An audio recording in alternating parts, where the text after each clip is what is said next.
8 лица, од кои 4 со попречености и 4 кои што се борат со зависности, секојдневно доаѓаат во првиот центар за работно ориентирана рехабилитација во Струмица.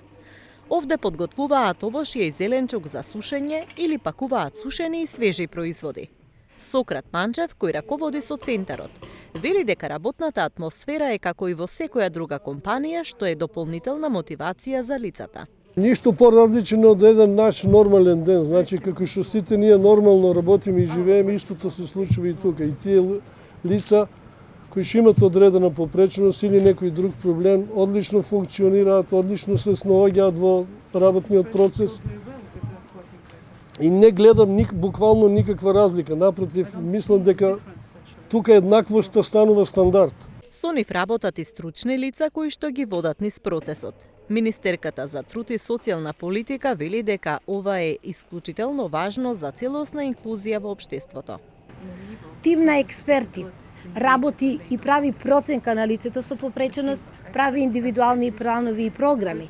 Овие лица посетуваат обуки, градат собствени вештини за да можат да бидат вклучени на пазарот на трудот. Центарот за работно ориентирана рехабилитација за лица со попречености го финансираат UNDP и швајцарската амбасада. For us, Switzerland and for me as an ambassador is so important.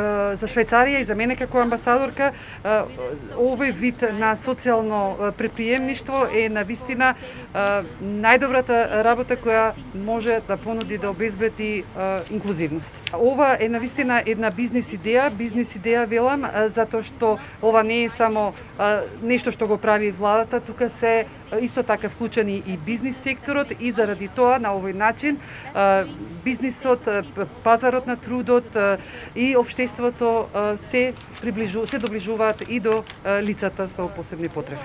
Social inclusion and leaving no one behind. Социјалната инклузија, како и никој да не се остави надвор, се навистина работи кои што се при срце на UNDP и на кои што представуваат приоритет за UNDP и за земјата, но и за целиот свет.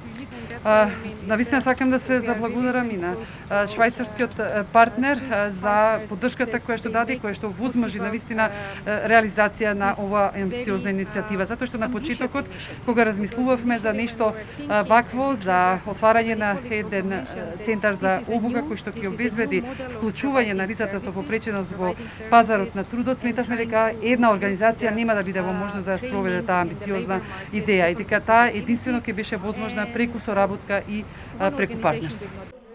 Според Светската здравствена организација, 15% од светската популација се соочува со одредена попреченост, што значи дека во земјава има околу 300.000 лица со попречености.